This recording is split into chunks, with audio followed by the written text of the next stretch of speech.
apa yang dilakukan. Kalau memang plannya dianggap ada, actionnya seperti apa? Misalnya plannya ada orang yang tiba-tiba dia bukan tukang misalnya, bukan tukang, tapi bisa-bisa dia beli racun misalnya. Dia bukan tukang bangunan, tapi dia beli zat kimia yang jumlahnya itu kok janggal gitu ya. Lalu kita lihat A-nya, actionnya. Ada nggak misalnya akhirnya dipakai racun nggak? Itu. Toto dia ditemukan meninggal justru di got misalnya. Kan berarti tidak ada kesinkronan antara P dengan A, plan dengan action. Dan yang terakhir D, ujungnya betul-betul death atau cedera.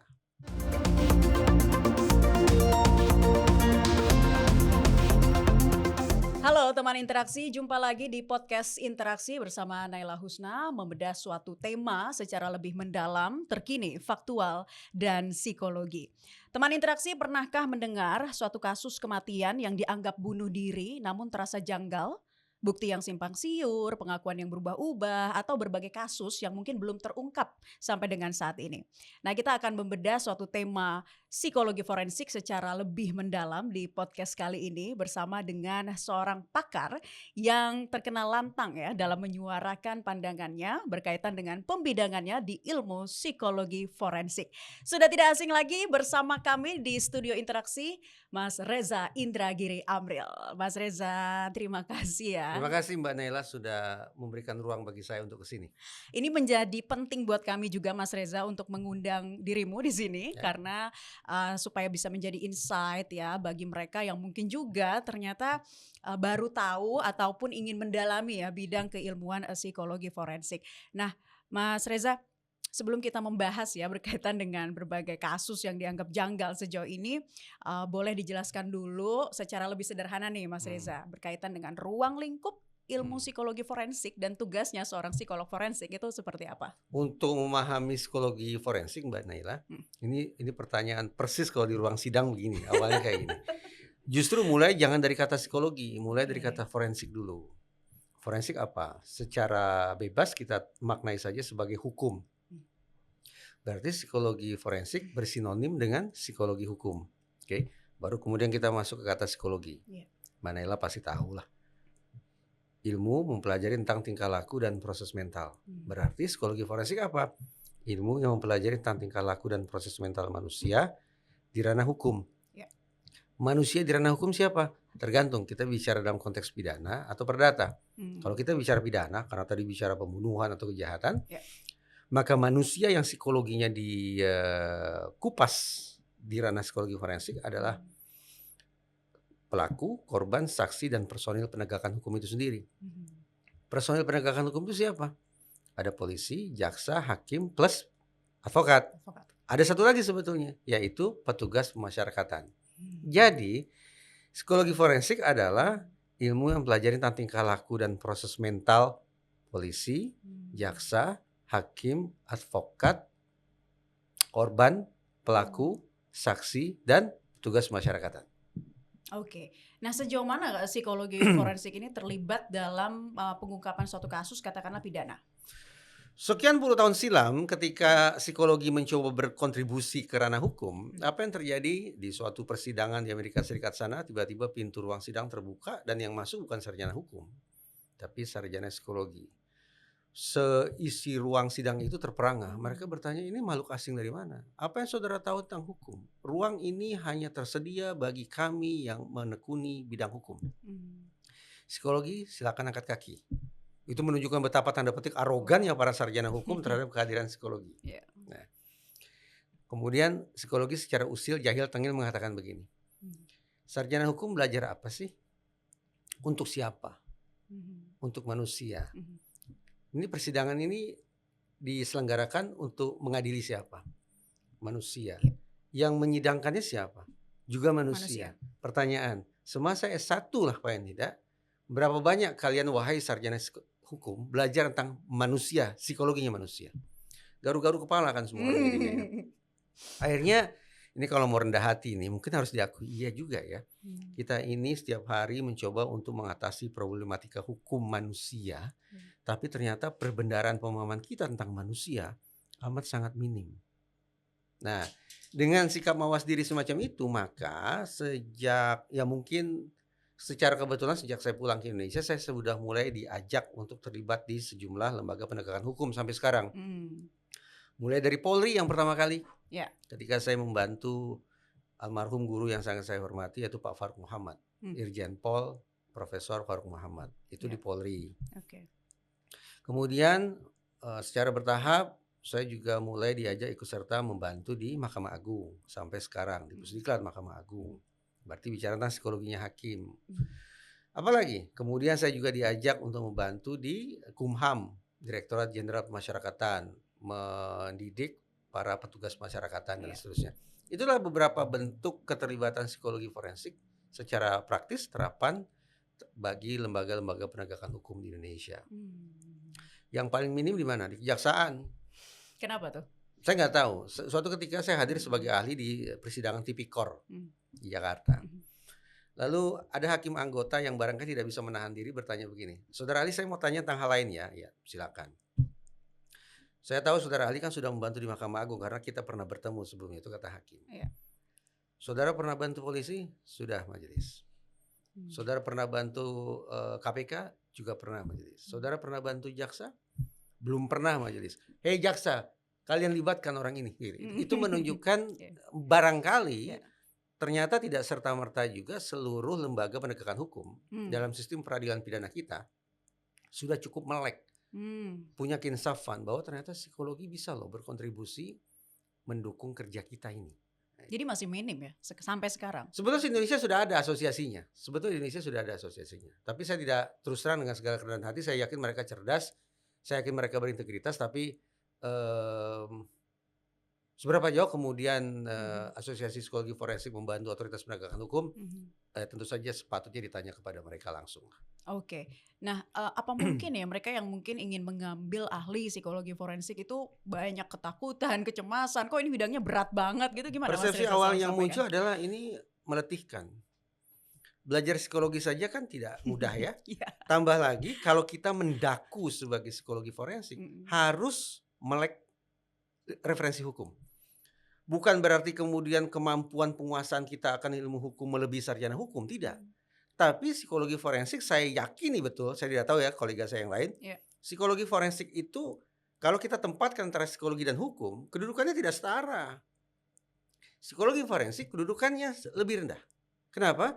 Psikologi forensik ini hadir untuk menghamba, untuk mendukung, untuk membantu hukum. Oke.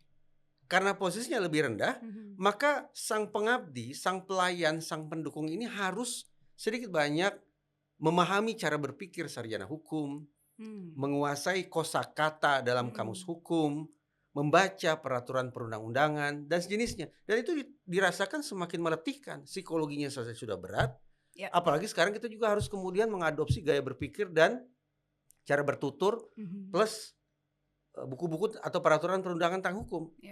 Itu menambah beban pikiran. Sehingga harus saya katakan nih Mbak, ini konkret nih jadinya nih. Saya berulang kali mencoba mengisi psikologi forensik di perguruan tinggi umum. Nggak laku. Hanya ditempatkan sebagai mata kuliah pilihan. 2 SKS pula. Pesertanya ya sukarela mereka, kalau mereka mau ambil mata kuliah pilihan itu mereka ambil, kalau tidak tidak. Faktanya bagaimana? Minim peminatnya. Sangat minim ya. Sayang ya. Menurut sangat saya sayang sih. Tapi waktu itu apa yang membuat Mas Reza akhirnya memutuskan untuk concern di psikologi forensik sih? Psikologi itu saya pahami sebagai bidang yang pada akhirnya memahami manusia sebagai makhluk yang lentur, punya kelenturan, fleksibilitas. Mungkin terwakili oleh istilah perbedaan individual differences, semacam itu. Hukum sebaliknya mengenakan adanya sebuah rumus atau pola-pola perilaku terhadap manusia. Kita tidak boleh ke sana, kita tidak boleh ke sini, cara berpikirnya harus begini. KUHAP itu kan cara berpikir. Betul. Hukum acara itu tentang cara berpikir. Berarti psikologi. Nah, kombinasi antara kelenturan dengan keteraturan itu menurut saya menjadi sangat menggairahkan gitu. Jadi harus benar-benar merasa tertantang ya di dalam ilmu psikologi. Jadi kita tidak bisa hanya berpikir sudut pandang psikologi, tidak. Begitu saya punya pemikiran psikologis terhadap suatu hal, saya harus mendisiplinkan diri. Ada tidak acuan berpikir, ada tidak kamus kosakata yang kemudian juga harus saya pedomani agar perspektif psikologi ini betul-betul bisa sesuai dengan pihak yang harus saya layani, yaitu para sarjana hukum. Gitu. Nah itu mungkin bagi sebagian orang terasa meletihkan, Ya. sehingga saya yakin sekali lagi teman-teman sangat menguasai ilmu psikologinya, tapi begitu dicoba terapkan di ranah hukum menjadi tidak begitu tepat. Misalnya lah, ini yang sederhana saja. Ya. Terduga, tersangka, terpidana, terdakwa. Dibalik terdakwa duluan. Ini kan 4 hal yang berbeda sesungguhnya. Berbeda. Bagi psikologi sama aja. Oh tidak bisa. Nggak bisa. Semuanya memang manusia, tapi ketika kita menyoroti mereka, kita harus masuk dulu ke dalam sebuah koridor hukum. Sehingga penggunaan kata pun menjadi sangat-sangat diatur. Itu dari saya katakan. Hukum sangat mengedepankan keteraturan, pola, ada sebuah pola yang harus diikuti. Sementara psikologi lebih mengenal pada pemahaman tentang manusia sebagai makhluk yang lentur, punya kelenturan. Nah, perbedaannya seperti apa nih pendekatan dari psikologi forensik yang membedakan dengan tim penyidik, katakanlah Mas Reza, untuk melihat suatu motif atau pola perilakunya? Pasti sebatas bicara motif, perilaku gitu ya. Paling sebatas itu. Saya lebih suka bicara tentang proses berpikirnya. Misalnya begini. Coba tanya ke hakim. Pak Hakim, Bapak Ibu ketika membuat putusan atau ketika menyidangkan suatu perkara, acuannya apa sih?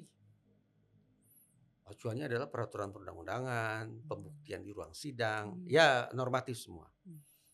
Psikologi forensik yang usil, jahil, dan tengil tidak teryakinkan oleh itu. Sehingga ketika di Mahkamah Agung, saya katakan, ini loh dari sekian banyak studi bertahun-tahun tentang proses berpikir hakim, izinkan saya dalam kurung psikologi forensik untuk tidak teryakinkan bahwa Bapak Ibu Hakim sungguh-sungguh taat pada kaidah normatif ketika menyidangkan suatu perkara.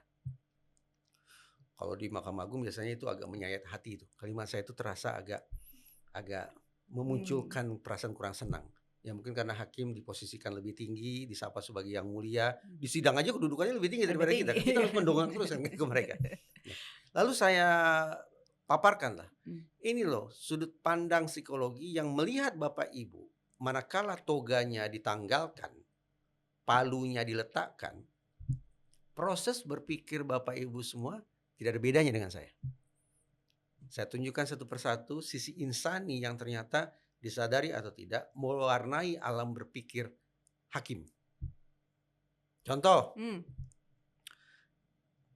hakim menyidangkan suatu perkara.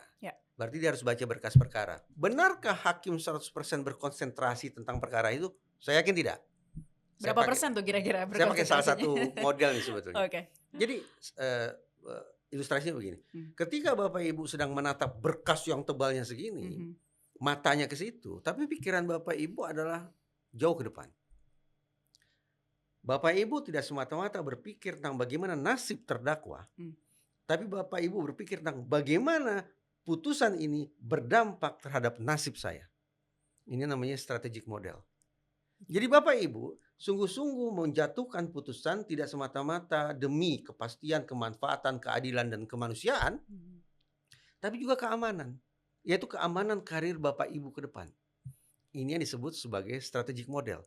Apakah itu dibenarkan? Saya yakin tidak. Karena ternyata ada kepentingan pribadi, ada self-interest yang menyusup disadari atau tidak dalam proses berpikir para hakim. Tapi itu lewat studi ditemukan demikian adanya.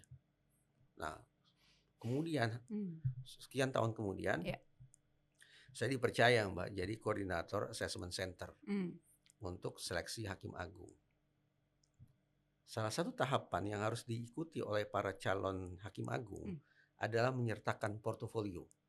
Menyerahkan portofolio berupa putusan yang dianggap emas. Tahapan itu membenarkan strategic model bahwa ketika membuat putusan, hakim harus membayangkan bahwa putusan ini semoga bisa saya jadikan sebagai portofolio untuk mendukung karir saya guna lolos dalam seleksi hakim agung. Jadi benarkah sekali lagi hakim memperhatikan berkas semata-mata?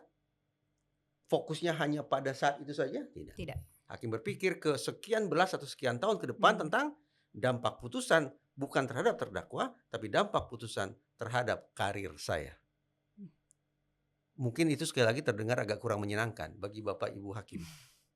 Tapi itu realitas psikologis, realitas ilmiah, simpulan yang ditarik lewat riset tentang proses berpikir hakim. Oke, Mas Reza, sekarang kita mau berbicara mengenai apa saja sih indikator awal gitu ya dari ilmu psikologi forensik untuk melihat satu kejanggalan dalam suatu kasus ya. Katakanlah nih banyak kasus yang diduga bunuh diri tapi ternyata tidak ditemukan bukti-bukti bunuh dirinya seperti itu. Bagaimana kemudian polanya untuk bisa melihat satu kasus? Nggak tertarik bicara soal Tom Lembong aja. Soalnya kasus yang lagi ya, masih panas tuh Karena ya saya beda soal ini. pandangan tuh dengan Pak Mahfud. Hmm. Nah, ini mungkin karena lagi-lagi beda. Beliau kan sarjana hukum ya, guru besar hukum. Sementara saya sebatas sarjana psikologi. Saya simak di media beliau mengatakan tidak ada mens rea pada Tom Lembong sehingga dia tidak patut untuk kemudian dipidana. Saya agak kurang sepakat dengan itu. Tapi karena tidak ditanya ya udah lain waktu aja kita diskusi. Kalau bicara tentang kematian, jembatan keledainya adalah NHSA. Ya bolehlah dibolak-balik. Apa tuh? N itu natural, seseorang meninggal dalam sebuah situasi yang alami. Kalau S itu suicide, seseorang meninggal berdasarkan kehendaknya sendiri untuk mengakhiri hidup. Kemudian homicide, orang banyak memaknai homicide sebagai pembunuhan. Padahal tidak tepat. Homicide adalah meninggalnya seseorang akibat perbuatan orang lain. Nah, perbuatan orang lain itu bisa banyak, bisa pembunuhan berencana, bisa penganiayaan, bisa pengeroyokan dan seterusnya. Silakan baca KUHP. Yang ingin saya katakan homicide tidak bisa disederhanakan sebagai pembunuhan. Sudah 3. Yang keempat adalah accident, kecelakaan. Nah, contoh nih, ini sedih nih kasus meninggalnya Arya, diplomat itu ya. Tambah memiliki sentuhan pribadi karena saya juga pernah kerja sebagai diplomat sebelumnya, Mbak. Jadi keharuan itu bisa saya rasakan gitu ya. Kehilangan anggota keluarga yang berprofesi sangat terhormat sebagai diplomat dan disebut punya masa depan yang sangat baik itu. Saya pikir membuat keluarga sangat terpukul dan teman-teman Kemlu kehilangan. Saya katakan begini, ketika almarhum ditemukan dalam kondisi kepala terlilit sedemikian rupa, sepertinya kita akan bersepakat untuk mengatakan tampaknya almarhum meninggal akibat kehabisan napas kan. Sesak napas. Asfiksiasi. Ya sudah, tidak usah pakai istilah. Sesak napas lah gitu. Kehabisan pasokan oksigen. Itu penyebab kematian.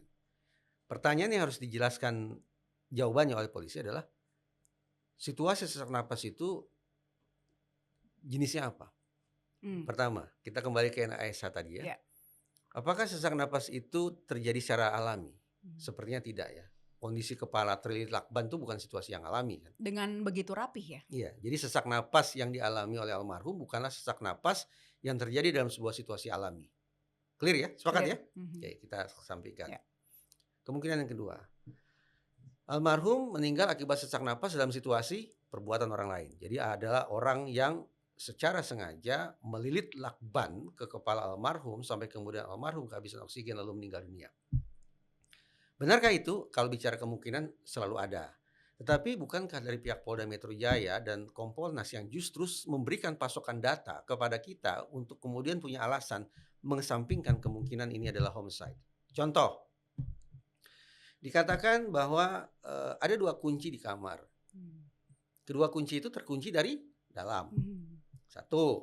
Yang kedua, sudah dilakukan pemeriksaan terhadap plafon, Eternit, tidak ada kerusakan, dibongkar, jebol segala macam, utuh. Ketiga, sorotan CCTV tidak memperlihatkan adanya peristiwa yang mencurigakan apapun. Keempat, petugas atau penjaga kos juga patroli mengatakan tidak melihat adanya hal-hal yang mencurigakan. Tambah lagi yang mutakhir. Di lilitan lakban itu ditemukan berapa sidik jari? Cuma 1 sidik jari. Nah, rangkaian data itu ya sekarang kita bernalar. Lantas homicide-nya di mana?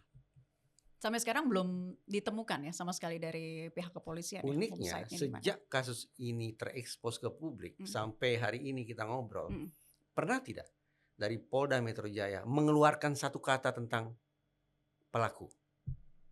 Atau narasi kami memburu pelaku? Tidak pernah sama sekali. Tidak pernah sama sekali Polda Metro Jaya, lebih-lebih Kompolnas mengatakan kami sedang memburu pelaku. Tidak pernah sama sekali. Itu memperkuat alasan kita untuk juga mengesampingkan kemungkinan bahwa almarhum secara menyedihkan meninggal akibat perbuatan orang lain. Sudah 2 nih kita sisir. Tinggal 2 lagi kemungkinannya. Yaitu misalnya, seberapa jauh kemungkinan almarhum meninggal akibat bunuh diri? Sekali lagi kalau kita bicara kemungkinan selalu ada. Tetapi saya mengatakan begini ke teman-teman di kepolisian. Untuk melacak kemungkinan apakah seseorang diduga meninggal akibat bunuh diri, cek iPad-nya. iPad bukan elektronik nih, tapi akronim juga. I, ideas, gagasan, pemikiran, perkataan. Ada tidak narasi-narasi gelap yang dia angkat dalam bentuk catatan terakhir, surat wasiat, atau perbincangan dengan keluarga, atau perbincangan dengan teman, atau perbincangan di media sosial, yang semuanya gelap. Kalau tidak ada, cek P, plan. Ada tidak gelagat bahwa yang bersangkutan berencana melakukan perbuatan yang bisa kita markai sebagai sebuah perencanaan orang yang ingin mengakhiri hidupnya. Cek yang ketiga, action. Lantas bagaimana? Apa yang dilakukan? Kalau memang plannya dianggap ada, actionnya seperti apa? Misalnya, plannya ada orang yang tiba-tiba dia bukan tukang misalnya, bukan tukang, tapi bisa-bisa dia beli racun misalnya. Dia bukan tukang bangunan, tapi dia beli zat kimia yang jumlahnya itu kok janggal gitu. Lalu kita lihat A-nya, action-nya. Ada nggak misalnya? Akhirnya dia pakai racun nggak? Nah. Toto dia ditemukan meninggal justru di got misalnya. Kan berarti tidak ada kesinkronan antara P dengan A, plan dengan action. Dan yang terakhir D, ujungnya betul-betul death atau cedera. Karena mungkin ada orang yang melakukan perbuatan ekstrim bukan untuk mengakhiri hidup, tapi tanda petik sebatas untuk mencederai dirinya. Nah, kalau IPAD, iPad ini kita sudah kumpulkan datanya dan sinkron satu sama lain, maka kita punya alasan untuk mengatakan oke, bunuh diri. Tapi dalam kasus ini ya Mas? Dalam kasus ini mungkin tuh selalu ada. Tapi sekali lagi coba pakai panduan iPad ini. Kita punya data tidak? Bukan hanya mengandalkan intuisi, konon, alkisah, firasat saya, feeling, bukan hanya itu, tapi secara berbasis data terukur ada tidak isian untuk IPAD, iPad itu ada tidak isiannya. Kalau dari Mas Reza gimana? Saya tidak mau mendahului pihak kepolisian ya, sehingga kita masuk ke kemungkinan yang keempat, yaitu accident. Ada orang siapapun itu sedang melakukan suatu aktivitas, tidak ada niatan untuk mengakhiri hidupnya, tapi tiba-tiba sekonyong-konyong muncul sebuah situasi yang berada di luar kendali dia, sehingga sadar tidak sadar karena di luar kendali orang itu ada terseret masuk ke dalam sebuah situasi kritis sampai kemudian meninggal dunia. Nah itu kan ada buktinya cedera misalnya atau apa itu kan kecelakaan. Contoh beginilah contoh. Ini kan berita yang kurang baik. Ditemukan sejoli meninggal dalam keadaan tanpa busana dalam sebuah mobil yang tertutup rapat dan AC menyala. Apa yang terjadi? Itu kecelakaan. Kita bayangkan mereka mungkin baru saja menyelesaikan aktivitas seksual tertentu. Mereka tertidur tanpa mereka sadari. Mereka masuk dalam sebuah situasi kritis ketika organ pernapasannya terus-menerus menghirup racun. Apakah itu bunuh diri? Sekali lagi, mereka tidak punya niatan mengakhiri hidup, tapi kecelakaan. Saya tidak sedang mengatakan bahwa almarhum Arya meninggal dalam situasi ini. Tidak. Sekali lagi tidak. Ini hanya sebuah penjabaran, ada 4 kemungkinan yang perlu ditelisik oleh pihak kepolisian. Namun paling tidak dengan semata-mata mengandalkan pada data dari pemberitaan di media. Di samping saya juga komunikasi dengan Kompolnas, komunikasi juga dengan Polda Metro Jaya. Saya pribadi cenderung untuk menduga 2 kemungkinan bisa kita tepikan, yaitu almarhum meninggal akibat sesak napas dalam situasi alami dan almarhum meninggal akibat sesak napas akibat perbuatan orang lain. 2 itu saya pilih untuk saya kesampingkan. Tetap simpulannya dari kepolisian. Baik, Mas Reza, tapi kalau kita lihat juga banyak kasus-kasus kematian yang diakibatkan oleh kelainan seksual. Ya, seperti semacam fetis itu. Nah, itu dijelaskannya seperti apa temuan-temuannya? Justru Mbak membuka ruang diskusi tentang kematian akibat perilaku seksual nih. Memungkinkan ke arah situ. Mas Reza gimana? Alkisah ada seorang aktor Hollywood namanya David Carradine. Dia itu salah satunya terkenal lewat film kungfu. Judulnya kungfu, tapi kalau kita tonton filmnya membosankan karena tidak ada adegan tawurannya. Oke. Ternyata kungfu ini maksud di situ adalah nilai-nilai kebaikan. Mhm. Nah, di film itu David Carradine tampil sebagai sosok pengembara yang ya mungkin kalau orang mengatakan berdakwah lah gitu ya. Mengajarkan kebaikan di sana, di sini tempat orang mabuk, tempat orang tembak-tembakan, dia memberikan ajaran kebaikan. Mhm. Sangat ideal. Namun kehidupan nyatanya sangat tragis. David Carradine ditemukan di kamar mandi di salah satu hotel di Thailand. Dari hasil examination dan cross examination disimpulkan David Carradine meninggal akibat sebuah aktivitas seksual yang ekstrim. Aktivitas seksual yang berisiko tinggi. Bentuknya apa? Ketika David Carradine berupaya mendapatkan sensasi seksual yang sangat tinggi dengan cara menyumbat pasokan napasnya sendiri. Dengan cara apa waktu itu, Mas Reza caranya? Pakai tali. Oke. Jadi, orang bertanya-tanya, termasuk Hotman Paris, bertanya, kok bisa? Ini maaf ya, ini serius nih, perbincangan saya serius. Saya katakan, sudah berkeluarga belum sih Mbak? Sudah. Sudah, oke. Teman-teman udah berkeluarga semua? Sudah. Sesaat sebelum mencapai klimaks, apa yang dilakukan oleh Pak Sutri? Mereka menahan napas bukan? Ayo jawab. Ada yang mau kasih testimoni? Kok saya nggak sampai berpikir ke situ? Mulai dari sekarang berpikirlah sampai ke situ. Karena rasanya udah nikmat, jadi nggak ngeri. gitu. Oke, Jadi gimana? tidak sadar ya? Nggak sadar. Oke. Kalau teman-teman yang laki-laki bagaimana mau memberikan Emang testimoni? iya? Ada? Produser gimana? Ada Iya, rasa mengalami saya cukup itu? yakin. Oke. Pada detik-detik menjelang puncak itu pasti nahan napas.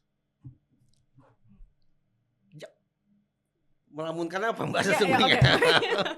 Prakteknya seperti itu. Saya nggak pernah baca teori tentang ya itulah nggak.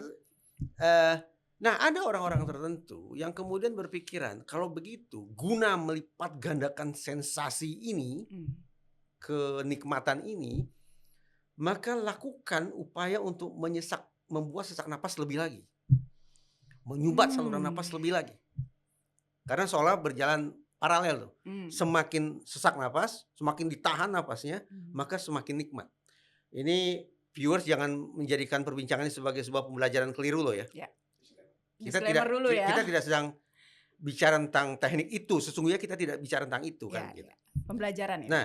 Nah makanya paling tidak di Barat, layanan-layanan prostitusi, saya tidak membenarkan itu, tapi dalam praktek di sana mereka juga bisa memberikan layanan BDSM. Bondage, disiplin, sadism, masochism. Pasti tahu dong. Menggunakan cara-cara yang ya kasat mata kita lihat ini kekerasan ini. Di mana nikmatnya. Tapi ya ada ternyata orang-orang seperti itu. Justru sengaja menciptakan situasi yang identik dengan kekerasan, penjara bawah tanah, cambuk, topeng segala macam. Karena semakin situasinya terrorizing, mencekam, menakutkan, bagi mereka justru makin menambah kenikmatan.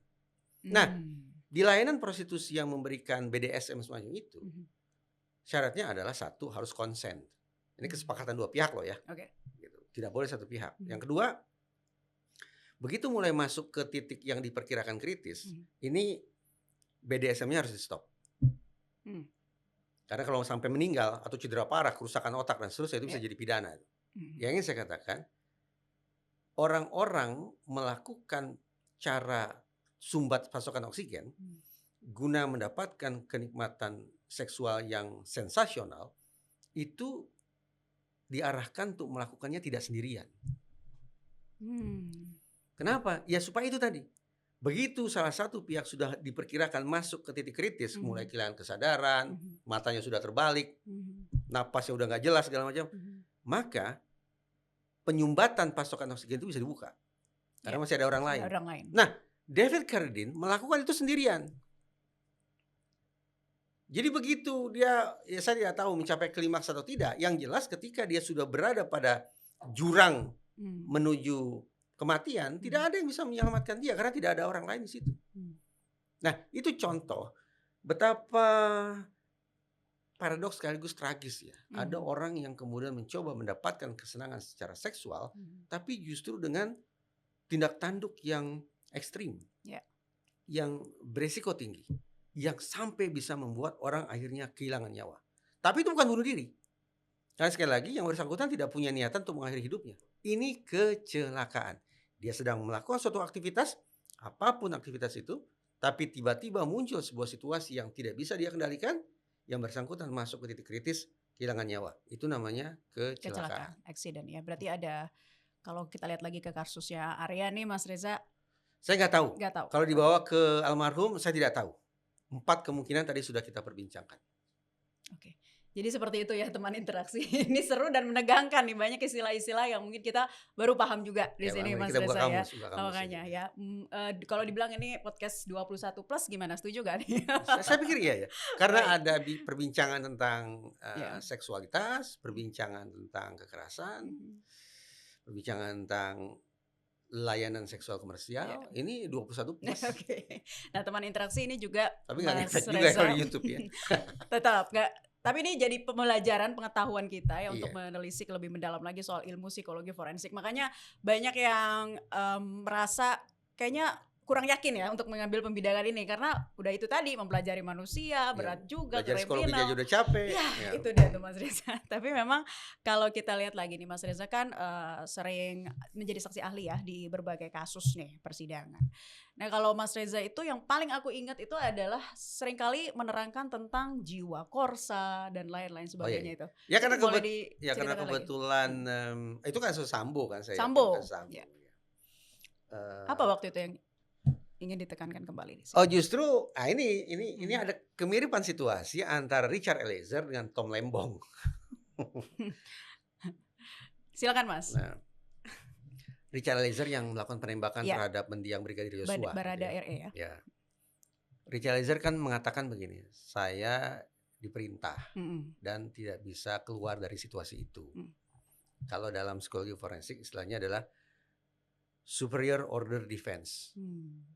Pembelaan diri dengan klaim mendapat perintah dari superior, Atasan, dari ya. atasan. Secara populer ada yang mengistilahkan sebagai Nuremberg defense. Kenapa Nuremberg? Nuremberg itu suatu tempat di Jerman sana ketika bisa-bisanya tentara Nazi membunuh sekian banyak Yahudi padahal mereka tahu ini bejat. Gitu ya. Kan kurang lebih sama. Ya. Konon, bener gak sih? Tolong saya dikoreksi nih. Tom Lembong juga kalau tidak salah satu pembelaan dirinya begitu karena dapat perintah dari pimpinan. Begitu kan ya? Superior order defense. Lalu saya katakan begini ke hakim. Yang namanya terdakwa pasti membela diri dengan segala macam cara lah ya gitu. Yang dibutuhkan oleh para sarjana hukum, oleh hakim, oleh jaksa, oleh advokat adalah panduan tentang bagaimana kita bisa menguji klaim ini benar atau tidak. Niscaya tidak ada dalam buku hukum. Itu adanya dalam pemahaman psikologi manusia. Jadi saya sampaikanlah kisi-kisi ke hakim untuk menguji apakah pembelaan diri yang mengatakan saya sekedar melaksanakan perintah pimpinan itu bisa diterima atau tidak, meyakinkan atau tidak. Kisi-kisinya begini, 1, 2, 3. Ikuti cara berpikir itu, ikuti kisi-kisi itu, kembali ke hakim. Akhirnya yakin atau tidak terhadap pembelaan diri Richard Eliezer. Simpulannya, hakim teryakinkan oleh superior order defense yang disampaikan oleh Richard Eliezer. Masuk akal Mbak? Masuk akal. Tapi pertanyaannya, kalau pembelaan diri itu diterima, kenapa Richard Eliezer tetap dihukum? Nah, saya katakan begini, bahkan di negara, bahkan di Israel, saya nggak mau sebut Israel sebagai negara ya. Israel, imperialis, kolonialis, bejat, sebejat-bejatnya komunitas yaitu menurut saya hari ini. Di sana ada kasus ketika Hakim Agung ternyata menyatakan tentara Israel yang melakukan penembakan, pembantaian terhadap rakyat Palestina, lalu mengklaim itu sekedar melaksanakan perintah komandan, tetap bersalah. Hebat kan Hakim Agungnya? Superior defense-nya, ya oke. Anda tentara tidak bisa menghindar dari perintah komandan. Tapi karena perintah itu salah, Anda tetap terikat pada sebuah kewajiban etis, kewajiban kemanusiaan untuk menolak perintah membantai rakyat Israel. Masuk akal? Masuk. Nah, itu sebabnya Richard Eliezer kendati berhasil meyakinkan hakim, kisi-kisi tadi sudah diikuti oleh hakim, teryakinkan bahwa ini sekedar melaksanakan perintah komandan. tapi tetap dijatuhi hukuman. Karena Richard Eliezer walau bagaimanapun tetap dipandang sebagai insan yang sudah dewasa, yang sehat, yang bisa bernalar, yang bisa membedakan mana baik dan buruk. Walaupun kemudian hukumannya ringan. Ya. Oke? Menurut saya, Mhm. hal itu pula yang mewarnai alam berpikir hakim. Saya tidak tahu apakah hakimnya pernah sama-sama saya diskusi di Mahkamah Agung ya. Tapi jangan-jangan hakim pun menangkap hal yang kurang lebih sama.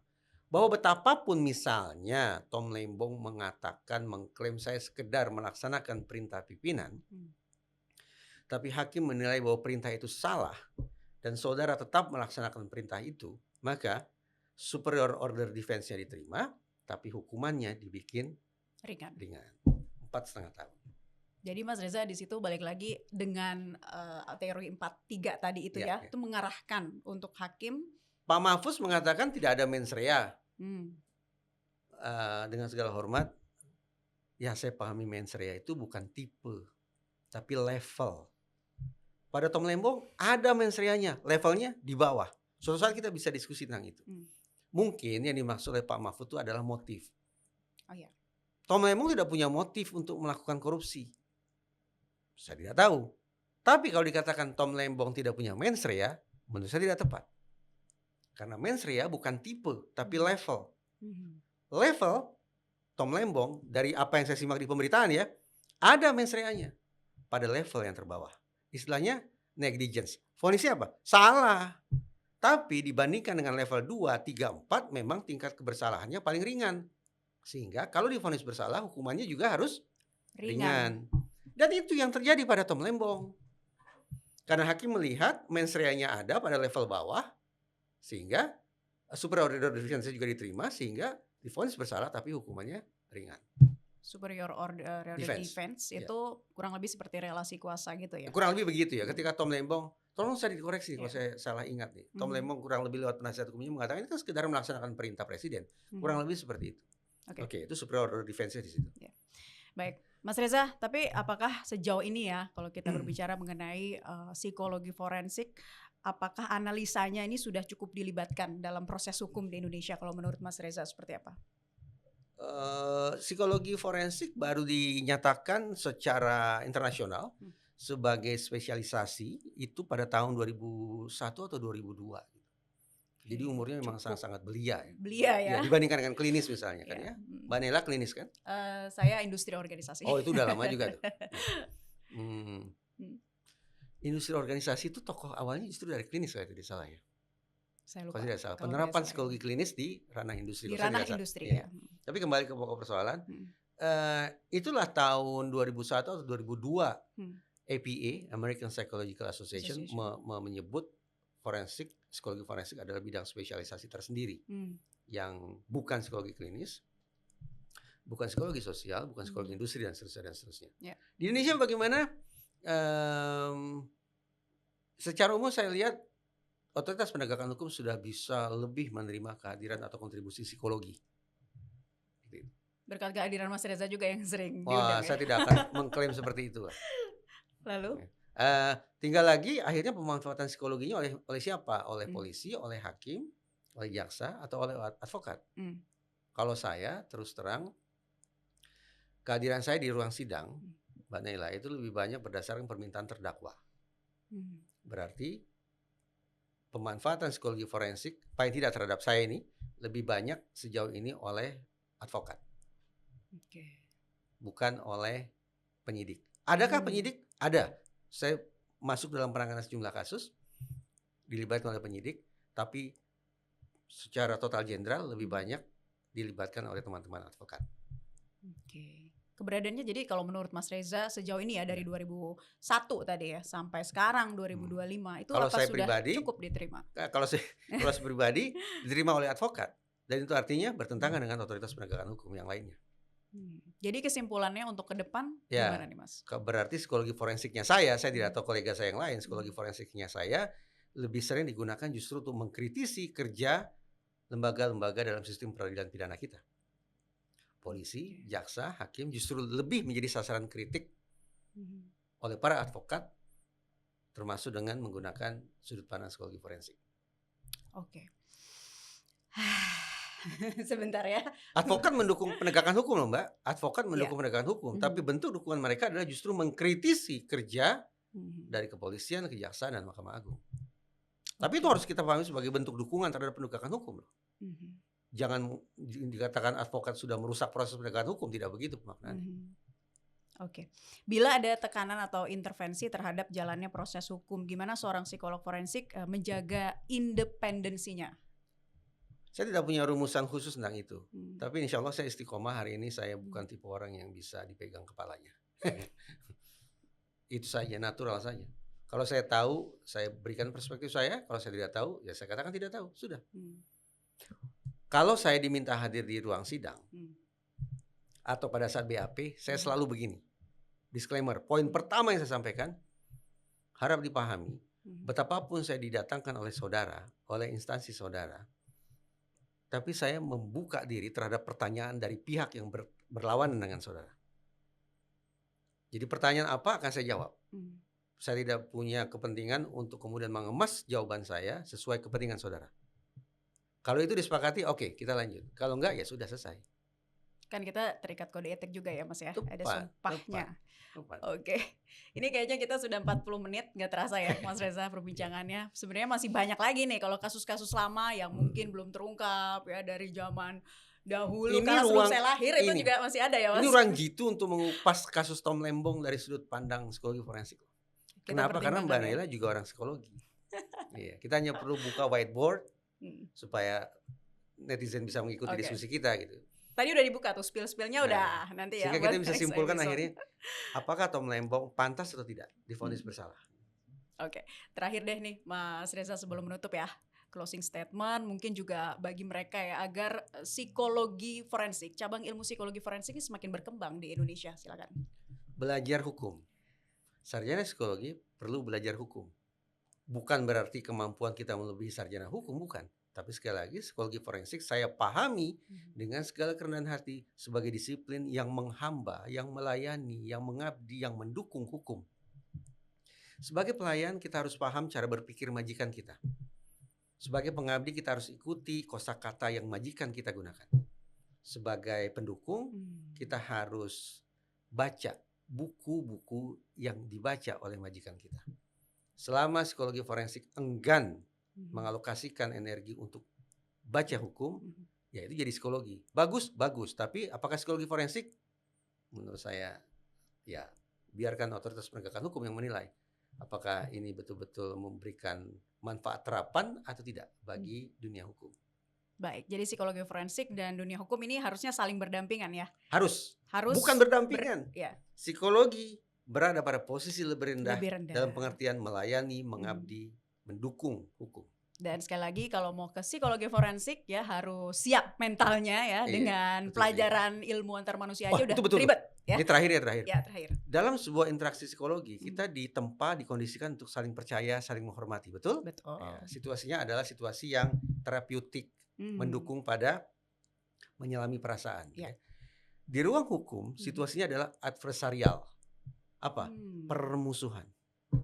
Bagaimana psikologi bisa beradaptasi? Di satu sisi ini adalah sebuah relasi yang mengedepankan empati, tapi sekarang masuk dalam sebuah kancah yang diwarnai oleh permusuhan. Itu hukum, permusuhan, adversarial. Baik. Sudah selesai hari ini podcastnya. Terima kasih Mas Reza sudah memberikan perspektifnya, pandangan yang saya rasa ini kurang ya waktunya untuk kita membahas, membedah lagi berbagai isu secara lebih mendalam, terutama berkaitan dengan ilmu psikologi forensik ya, yang mungkin setelah ini banyak yang tertarik, yang ingin gabung ya menjadi psikolog forensik juga, ya mungkin bisa ikut nanti kelas-kelasnya Mas Reza. Ragu saya. Masih Caci ragu maki ya? mungkin ya. Apalagi tadi kita sudah mulai bicara Tom Lembong lah segala macam. Tapi menarik sekali itu nanti ya untuk kita bahas berikutnya. Terima kasih sekali lagi Mas Reza Indragiri Terima April. kasih Mbak. Dan kita ketemu lagi di podcast interaksi berikutnya. Sampai jumpa.